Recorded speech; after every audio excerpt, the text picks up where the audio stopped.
Hello, I'm Jared. And I'm Ebony, and this is his And hers. Warhammer 40k. Yay. We're back. We're back, finally. We're talking about The Reverie.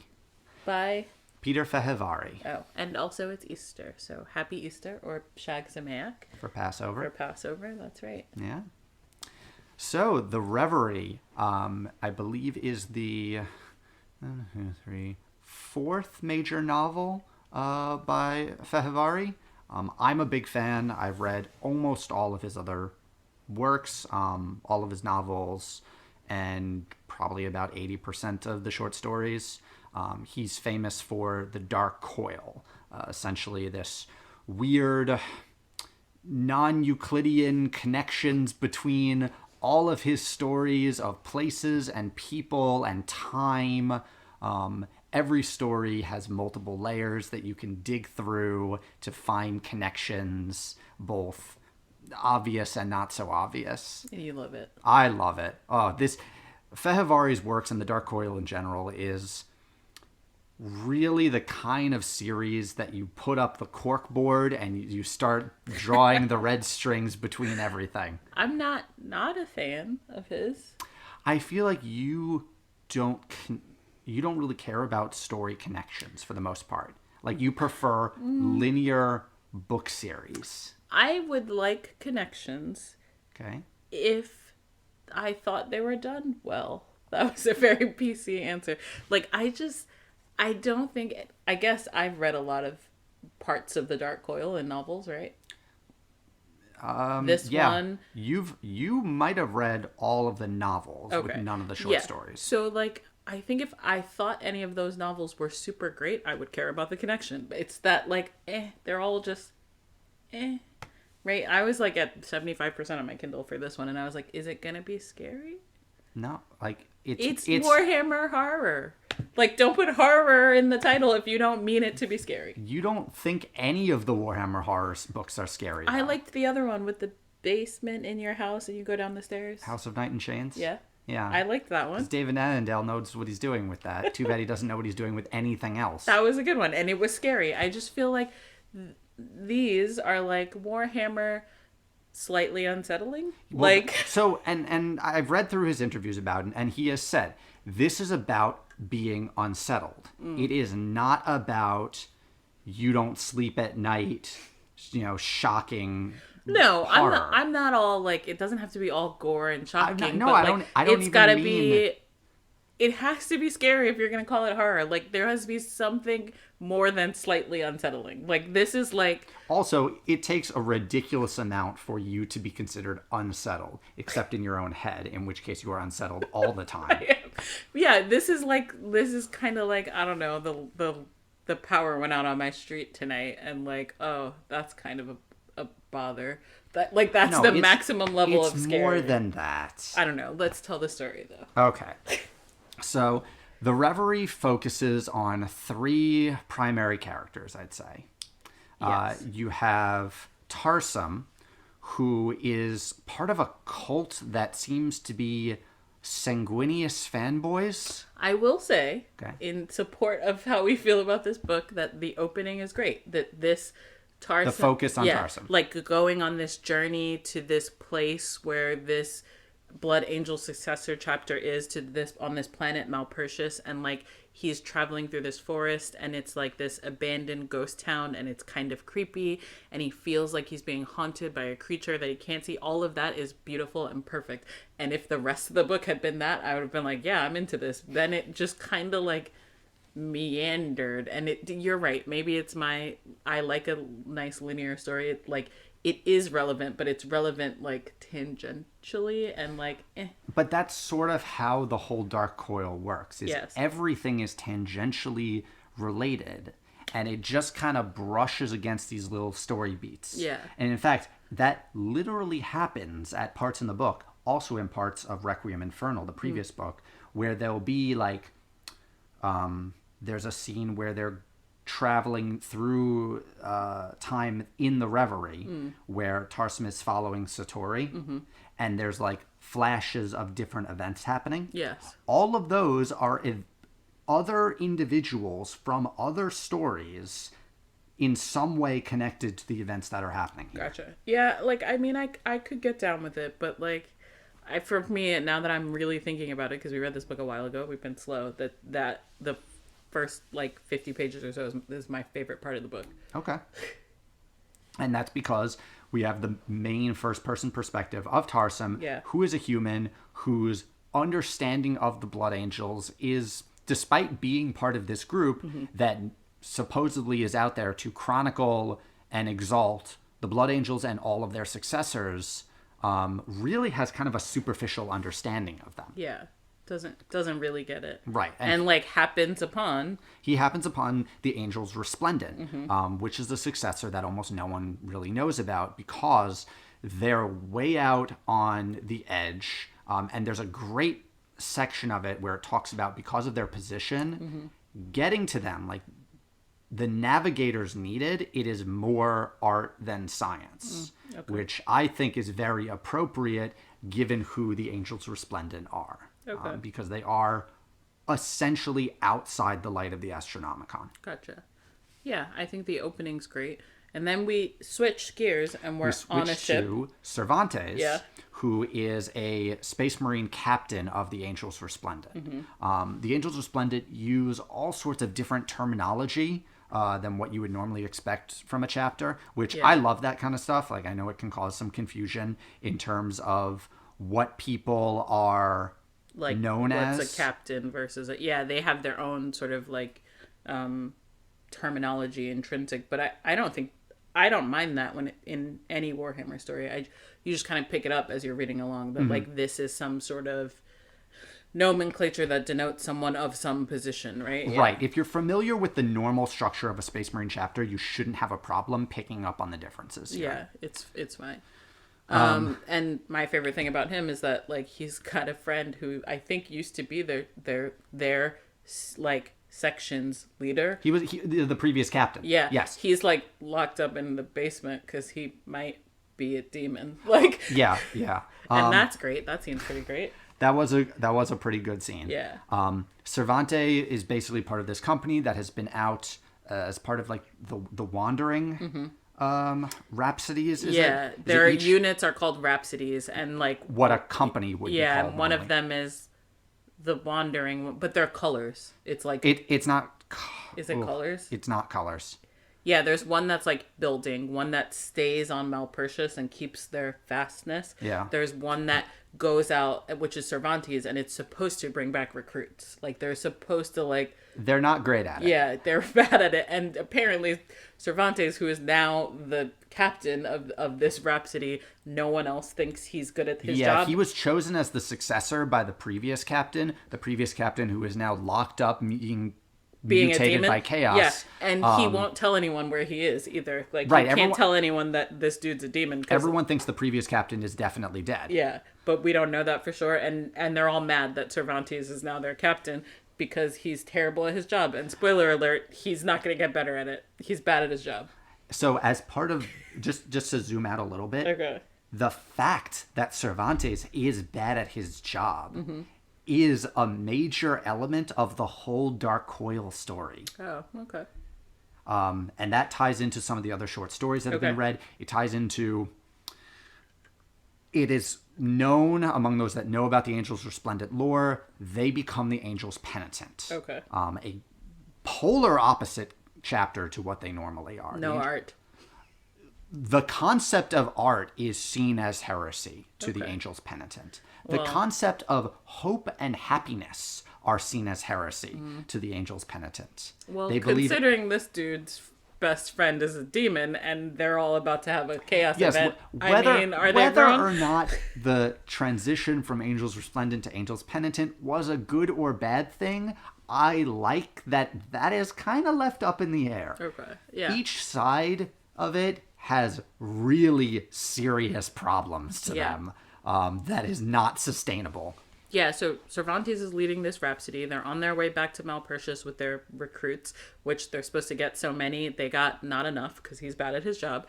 And he's also bringing back his new muse. So it seems like these guys collect humans who are good at things like sculpture or poetry or writing, and they house them like cattle kind of in Well, their no, fastness. I wouldn't. Cattle is probably I not mean, the best it's a word. pleasant, it's a pleasant housing. It's not They're torture. pets. Yeah, they keep them as pets. Yeah, Because the Angels Resplendent in their current form value art so Mm-hmm. much, they go out to try and bring back the greatest artists that they can find, as each Marine has their personal muse that they use to inspire themselves. yeah, and they all have like houses for their muses, like their retinue of muses live in this house, and so this woman Marisol is a writer, and she's coming back. So Marisol will be our third main character. Correct, yeah, and so she's coming back to join Cervantes's like retinue of muses inside their hold on Malpertius, which is beautiful and gorgeous as evidenced in their love of art, right? It's beautiful inside. There's lots of art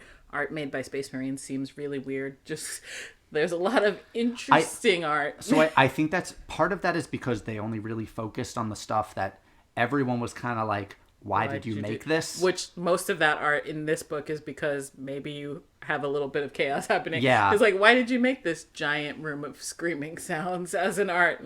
Well, Yeah. you know. The regular stuff they tend to gloss over. It's Yeah. like, we walked through this, it was beautiful. Yeah. Next. Which was sort of the issue. Yeah. Their homeworld of Malpertius, again, given where it is seen as a paradise world. Mm-hmm. You know, there is such a focus Yeah. on art and the happiness of the Yep. people, and everything is really great, apparently. Yeah.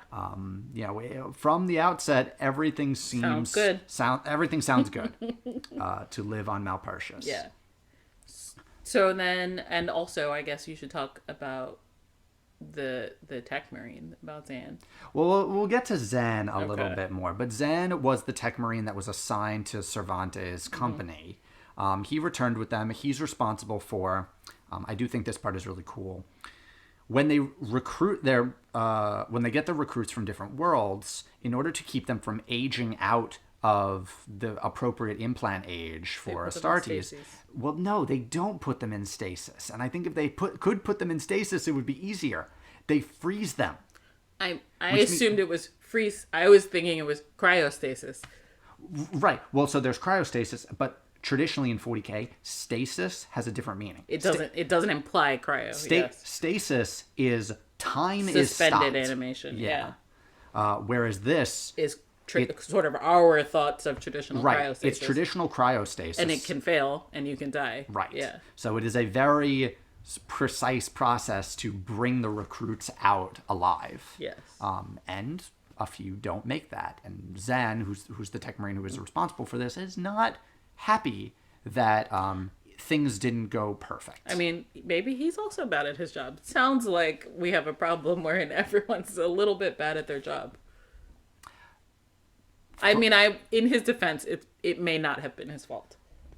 The Space Marines that are a little bad at their job are the most interesting ones. Because you know who's not bad at their job? Who? The Ultramarines. Yeah, well, they suck. Do you see my point? So we sort of switch between these three different viewpoints throughout the whole book.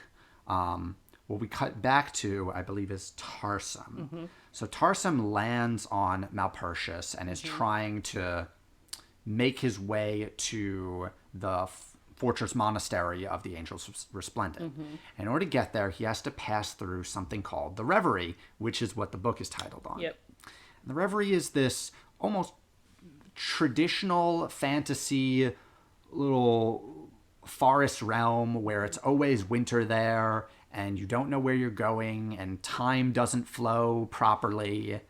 And it's used as both, you know, the way to get to the fortress monastery and as the testing ground for the Angels Resplendent recruits, which, looking back on it, explains some things It's about weird. the chapter. Yeah, like, let's put you through this haunted house as our sort of like testing situation. It's weird. Right. Yeah. And so he, through the assistance of a strange Angels Resplendent named Satori, manages to make his way to the fortress monastery. Yes, and like they just let him in, and he just wakes up. Well, honestly, if you make it there, I guess. you know, that's usually the good sign. I guess. I think that's appropriate. I guess. Satori was sort of guiding him the whole way. I guess. It just seems weird that, like, a bunch of soldiers would let in a random dude. It's not a random dude. It's someone who made it through the Reverie. I guess. The Reverie is sort of their defense. I feel like things that make it through the Reverie are demons. So, like, no. Would I let you in? I don't know. Whatever. Yeah. So, we're in Malpertius. We're in Malpertius. Everyone's there now. We got Tarsem there. I'm trying to remember what happened. So Tarsem is there. He's unconscious for a while. Mm-hmm. What was it? What's really happening, I think, on the scary side of things is that, like, Marisol, Cervantes' muse, is kind of freaked out by the rest of his muse retinue. They're, like, giving her weird old crone vibes, and, like, she's starting to see this, some of them are just randomly committing suicide. Yeah. Also, muses are just dying. There's, like, a lot of suicides, and, like, people are going missing, have been going missing, mm-hmm. and there's a lot of back and forth with, like, the Rhapsody that is there that's supposed to be in charge of, like, safety within the Citadel, and, like, they're like, why are all these muses going missing? And, that's a whole political thing that's going on. But, like, she's getting very freaked out by the rest of Cervantes' muses because occasionally they're killing themselves, and the ones that aren't killing themselves seem super weird. There's, like, all this weird, like, pseudo-sexual stuff going on, and, like, a lot of, like, old crone vibes, and she's uncomfortable about the whole thing, and she's never been inside the Citadel before, so we also get to see it through her eyes, which I think is done well. Mm-hmm. Meanwhile, Cervantes is working with an apothecary named Borgia. Mm-hmm. The chapter takes very heavily from Renaissance era Italian ideas. Juan Carlos Borges. Mm-hmm. And they are investigating missing, a Space Marine has gone missing. The Space Marine who is the head of the security. It was the captain of the Rhapsody that was supposed to be guarding the Citadel. Has gone missing. And so, like, along with members of the Watch, they, like, go to his apartment, and it's weird in there. And, like, Cervantes opens a book, and there's, like, a flash into, like, his Reverie situation. Yes. There's a lot of weird There's stuff a lot happening. Of time travel elements to figuring out what went on in the past. Mm-hmm. And what I'm not entirely clear on is if it is the kind of time travel wherein you went back in the past and changed something, and now your own memory is changed because you changed something in your own past. It's unclear about when things that happen affect things that are happening. Mm-hmm. That's a weird sentence to say. Because the Angels Resplendent are a non-codex compliant chapter. They've taken this alternative approach to rid themselves of the Red Thirst and Black Rage. They're one of really only 2 Blood Angels chapters I can think of that supposedly rid themselves of the Red Thirst and Black Rage. Mm. They tell everyone this is because they have ascended, they have this focus on art and beauty and creation that allows them to keep the twin curses at bay. Not entirely true. Not really, no. It's a little bit of a fib. What we find out is through Cervantes using this time travel to return to an event in which a ritual took place that created the Reverie. Yeah, and that ritual was really like a sort of a Tzeentch bargain, right? That, like, we will sacrifice this Space Marine who has the Red Thirst, and this space, which is sort of that haunted forest, abandoned, like, ghost town that Tarsem was traveling through, to Tzeentch, and that will protect us from the Red Thirst. And apparently Cervantes and also the dude who was the captain of the Citadel Rhapsody, they were all in that batch of recruits that were part of this, according to that flashback, which is pretty cool. So what I wasn't clear on is the knife that Cervantes now has. So in his time travel, Cervantes pulls this knife out of a skull, which if you look at the book title, it's the cover. It is the cover. That knife in skull, I believe, was the thing holding everything in this pack together. And that by pulling it out, he started to unravel everything. Right, and now we have a Tzeentch problem. And when he comes back, his memory is of always having had this knife. So I don't know if he did have that knife previously. Or if he took it and now it's altered his memory. Yeah. Right. Which is pretty interesting. So that's weird, and clearly some such demonness is afoot when they're trying to figure out what happened to this dude. His like apartments are super weird. Borgia is there to help, and then now we have an interloper who has set Cervantes on this path. Satori. Right. Sorry. That's who I thought you meant. Yeah. So Satori is part of the Angels Resplendent librarians. What are they known as? The Resplendent Architects. The Angels Resplendent librarians are sort of this separate group that seem to be watching everything. Satori, super weird and secretive. Yeah, Satori is not the chief librarian, but seems to be trying to figure out how everything fits together. He's aware of the Tzeentch bargain, but what we learn that he's really focused on is, as part of this bargain, every so often, knowing Tzeentch, it's probably once every 9 generations. Yeah. 9 sort of prophets or possessed of Tzeentch will attempt to destroy the chapter, or make them fall further to Tzeentch. Yes, and some librarian has to kill all of those sort of avatars of Tzeentch. And as he's going through the book, Satori is doing these sort of strange investigations, and he finds various chapter serfs or recruits or others, and he kills them, and then he's just counting them. And he's going through thinking he's got them all. Yeah. Meanwhile, Marisol is getting more and more weird and fed up with the other muses and everything that's going on. And she's annoyed with Cervantes because like he's disappeared from his apartments, like she doesn't see him. Yeah. And she felt like they were very close on the journey. It's very common, apparently, for once an Angel's Resplendent sort of gets bored with their muse, the muse is just kind of stuck there, and the Angel's Resplendent goes off and does something else. Yeah, so Cervantes is off doing this investigation, and like he doesn't hang out with her, and like they can't play Regicide anymore, and she's mad about it, and all of the other muses are weird, and so she sort of takes in and becomes one of those Tzeentch avatars. Yeah. And you don't really get to see it until she intersects with Tarsem for the first time. So like she has made friends with like a Medicae, and everything seems cool, but he starts to notice that she's getting weird and she starts making him uncomfortable. But he's the person who receives Tarsem from his journey with Satori, and when he wakes up he sees her, and I think something about his journey through the Reverie has made him a little bit more sensitive to chaos. So like he opens his eyes and sees Marisol and freaks the hell out. Like he's like, what? And like literally runs away from her. And I think that's kind of the first time that you realize that like she's evil and he may not be evil, but I'm not really sure about Tarsem. But it's definitely clear that Marisol is a problem. And I think she ends up killing that Medicae too. Yes.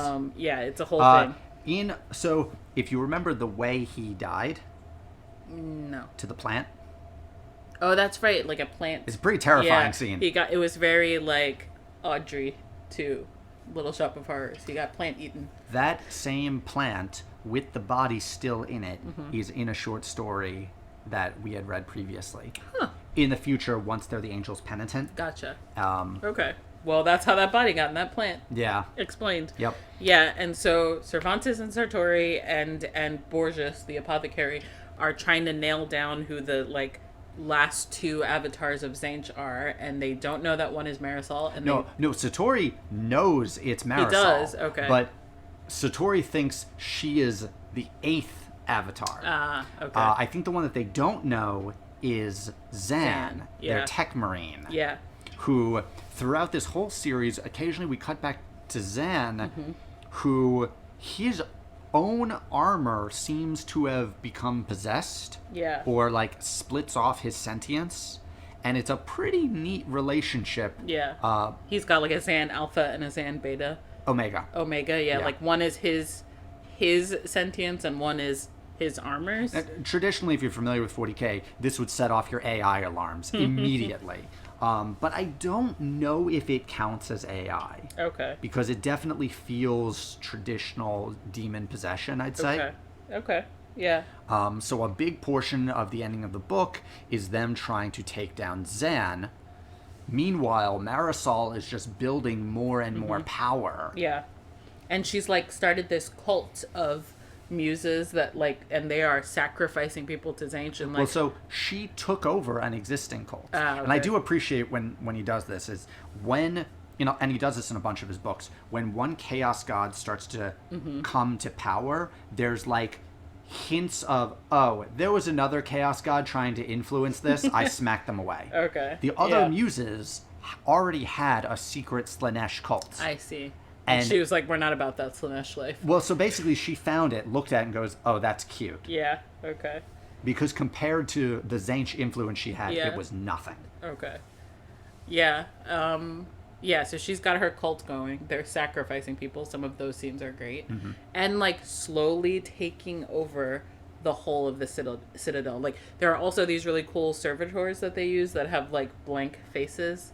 They're, like, mannequins that are all over the place in the citadel. Yeah. And, like, So they're going evil, and it's great. Going back to everything is gorgeous and artsy with the Angels Resplendent. Yeah, they're servitors, which are spelled like serviteurs. It's like French and fancy. Everything is the fancy spelling of it. Yeah, but like they have like blank faces, but like are the groundskeepers and like the painters, so they're all around people all the time, and they might be murdering people. Yeah, occasionally. Which is great. And so like she has like infiltrated the servitor processing factory and stuff like that. And so some of that underground stuff is great. And then I think maybe my second favorite part of the book is like Juan Borges like investigating like dead bodies in a like mortuary, and like the bodies come back to life with Tzeentch and he almost gets killed. It's great. That's done really well. It's great. And it's, I think that's probably the 50-60% mark in the book, and I thought, oh, okay, it's kind of getting a little scary now. It was good. It was done really well. So I guess what you probably didn't love too much is near the end of the book, it does switch to what I'd consider bolter porn. Okay. Where the action is Space Marine focused. I'm okay with Space Marine like bolter porn. The whole event with Zan, Oh, I thought that was pretty good though. Like what I thought was good about that was the sort of normal people are staging and this Satori assault on is doing Zan. his astral projection. Yeah, and Satori's doing his astral projection, and then there's like an army of servitors that like surround them behind them and start attacking them. Yeah, that Zan is controlling from inside. I thought the fight scene there was pretty cool. I didn't hate it. What else is that? One other piece that, again, is not super important in the book, but has really important implications for the Dark Coil, is the chapter's chaplaincy, who exist in sort of an underground cavern underneath their fortress monastery. And if you're familiar with the Angel's Penitent, what they become, the chaplaincy, are essentially that already. You know, their masks are drilled into their faces. They can't be removed. They practice scourging and self-flagellation. Yeah, they seemed intense, these dudes. Yeah. They have rituals in which you put your hand out and they ask you questions and they repeatedly stab at your hand. Which I actually really liked that scene. Yeah, I thought it was cool. It was weird, but cool. I do appreciate when Cervantes went through it at the end, they're like, you suck, but you don't suck enough that we're gonna not let you advance. I do love this, like, permanent undercurrent of, like, this dude's terrible at this job, but I mean, I guess he hasn't murdered anyone. So, like, let him do it. But, like, everyone, like, even Borgia thinks he sucks at it. The fact that he hasn't murdered anyone is the problem. Yes.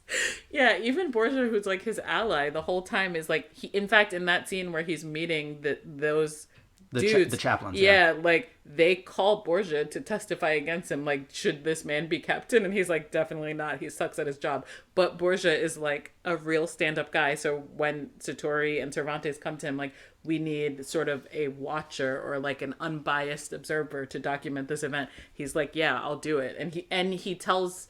I think he tells Cervantes that the rest of the Rhapsody was planning, like, a coup, yeah. against them, and he's like, but you hate me, why did you tell me? And he's like, because coups aren't cool. Like, he's not a bad dude, but he's like, you suck at your job and you should not be captain, but I mean, you're captain, so I guess I'll do what you say. It's pretty fair. Borgia was very solid throughout the whole book, I'd say. He's a good character. Which is why his like note taking is great. I really appreciated that. I highlighted a lot of that. That's probably going to be one of our reads. Like, his notes are good. Oh, and nice. maybe, like, I really enjoyed it. I enjoyed the Vox recordings of his. That was great. The last piece I'd like to talk about is part of the greater implications of this, which is what comes back to Cervantes sucking at his job, Satori being on this quest, and really just the state of the chapter. It's not great. It's not great. And essentially, on the scale of, Tzeentch to Nurgle, they're like, throughout the whole book, about 95% Tzeentch. But, and this ties into, there's a follow-up short story that unfortunately the name escapes me right now, but it's several hundred years later, and another character who we know from Requiem Infernal, Melathanius, I think. That sounds familiar. He was the child in Requiem Infernal who gets picked up by some space marines at the end. Okay, yes. He, through various processes, eventually becomes the chief librarian of the Angels Resplendent.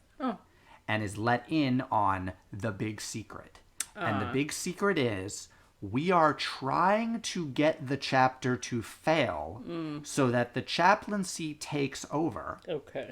The culture of the chaplaincy will bring the chapter from 90% Tzeentch to 90% Nurgle. Why can't we just be in the middle?